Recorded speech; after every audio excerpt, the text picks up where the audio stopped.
আজকে আমি দ্য আইস হ্যাবিটের দ্বিতীয় অংশটি আলোচনা করব। আগের দিন আমি প্রথম অংশটি আলোচনা করেছিলাম, আজকে আমি দ্বিতীয় অংশটি আলোচনা করব। তো শুরু করছি আজকে এই video.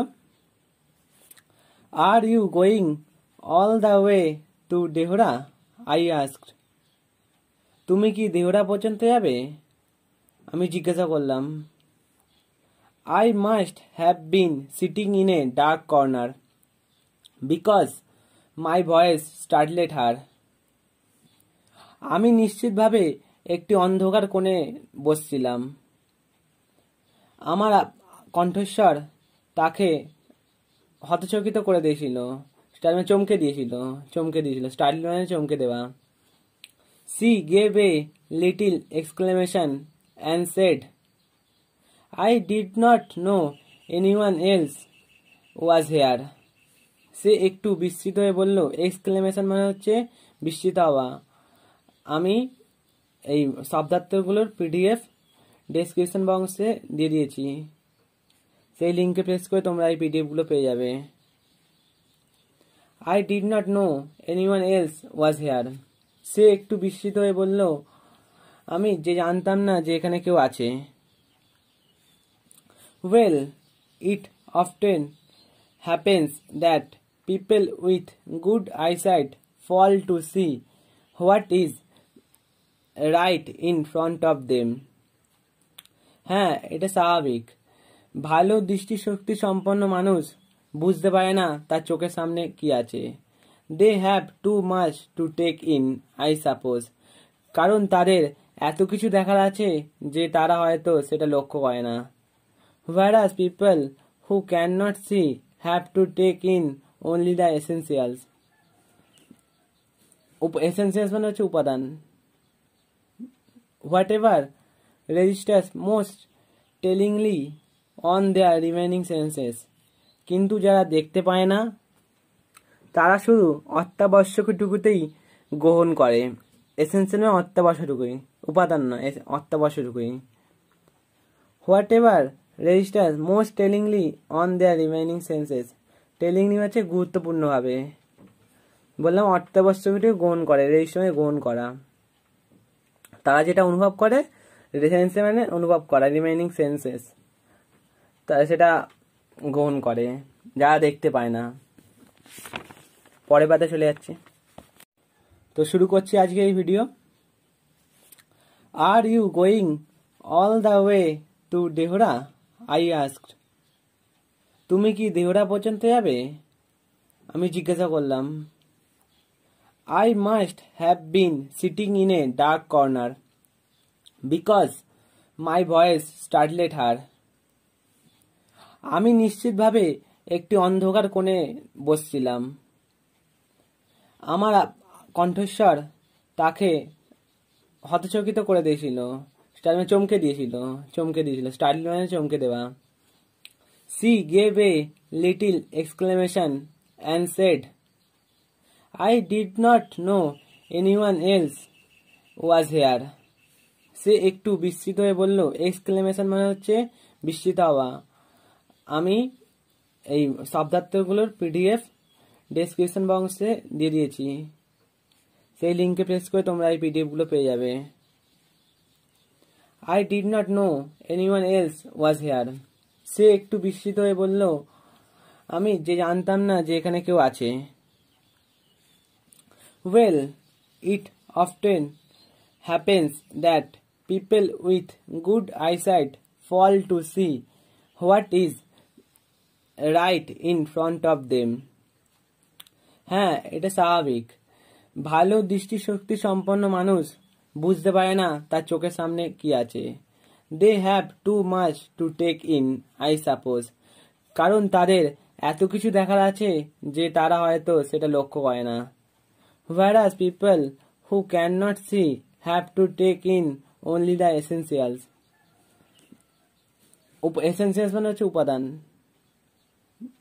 whatever registers most tellingly on their remaining senses. কিন্তু যারা দেখতে পায় না তারা শুধু অত্যাবশ্যকটুকুতেই গ্রহণ করে। এসেন্সিয়াল মানে অত্যাবশ্যকটুকুই, উপাদান নয়, অত্যাবশ্যকটুকুই। Whatever registers most tellingly on their remaining senses. Tellingly হচ্ছে গুরুত্বপূর্ণভাবে, বললাম অর্থাবশ্যকীয় গ্রহণ করে, রেজিস্টারে গ্রহণ করা, তারা যেটা অনুভব করে, সেন্সে মানে অনুভব করা, রিমেইনিং সেন্সেস তারা সেটা গ্রহণ করে, যারা দেখতে পায় না। পরের পাতে চলে যাচ্ছি। I did not see you either. I said but I heard you coming. আমি কাউকে দেখতে পাইনি, সে বলল। আমি বললাম, I said, আমি বললাম, কিন্তু তোমার ভেতরে আসার আওয়াজ শব্দ শুনেছি। I wondered if I would be able to prevent her from discovering that I was blind. আমি ভাবলাম, ওয়ান্ডার মানে ভাবলাম, ওয়ান্ডার মানে ভাবলাম। I wondered if I would be able to prevent মানে হচ্ছে আড়াল, ব্লক, her from discovering বলছে আমি ভাবলাম যে আমি আমার অন্ধত্ব আবিষ্কার করা থেকে তাকে বিরত করতে পারবো। ব্লাইন্ড মানে অন্ধত্ব, ডিসকভারিং মানে আবিষ্কার করা। Provided I keep to my seat I thought if it should not be too difficult. Provide মানে হচ্ছে যদি আমি নিজের জায়গায় স্থির থাকি তাহলে সেটা খুব একটা কঠিন কাজ হবে না। ডিফিকাল্ট মানে হচ্ছে কঠিন। The girl said I am getting off at Saharanpur. My aunt is meeting me there. মেয়েটি বলল, আমি সাহারানপুর নামবো, সেখানে আমার আন্টি আমার সঙ্গে দেখা করবেন। Then I had better not get too familiar পরিচিতি। I replied, aunts are usually formidable creatures. তাহলে তোমার সাথে আমার খুব বেশি পরিচিতি বাড়ানোর দরকার নেই। আমি উত্তরে বললাম। আন্টিরা সাধারণত ভীতিপদ প্রাণী হয়।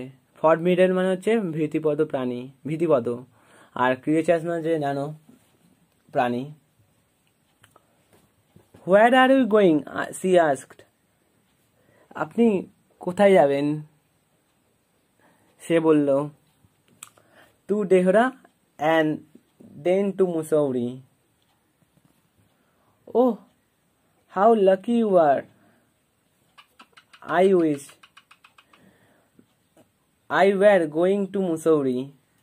I love the hills, especially in October. To Dehra and then to Mussoorie, এটাকে বলে দিন, মানেটা বলে দিন। প্রথমে দেওরা, তারপর সেখান থেকে মুসৌরি, মানে প্রথমে দেওরা যাবে, তারপর সেখান থেকে মুসৌরি যাবে। মেয়েটি বলছে, আহা আপনি কত ভাগ্যবান, আমারও মুসৌরি যেতে ইচ্ছা করে। আমার পাহাড় খুব দেখতে ভালো লাগে। স্পেশালি ইন অক্টোবর মানে বিশেষত, স্পেশালি মানে হচ্ছে বিশেষত অক্টোবরে। Yes, this is the best time, I said, calling on my memories. স্মৃতির ওপর ভর করে বললাম, হ্যাঁ সেটাই উপযুক্ত সময়। This is the best time, সেটাই উপযুক্ত সময়। The hills are covered with wild dahlias. The sun, dahlias হচ্ছে একটা ফল, জানো, ডালিয়া ফল। The sun is delicious. And at night you can sit in front of a log fire and drink a little brandy. পাহাড়রা বন্য ডালিয়ায় ঢেকে যায়, সূর্যকে খুবই আরামদায়ক লাগে, এবং রাত্রে কাঠের গুঁড়ির আগুনের সামনে বসে তুমি একটু ব্র্যান্ডি পান করে নিতে পারো। এবার হচ্ছে, most of the tourist have gone and the roads are quite and almost deserted. Deserted মানে হচ্ছে জনমানব শূন্য। কোয়াইট মানে শান্ত, নীরব। বেশিরভাগ পর্যটকরাই পাহাড় ছেড়ে চলে যায় এবং রাস্তা এবং পাহাড় জনমানব শূন্য লাগে। Yes, October is the best time. হ্যাঁ, অক্টোবরটাই হচ্ছে সঠিক সময়। তো আমাদের আলোচনা আজকে এখানেই শেষ করছি।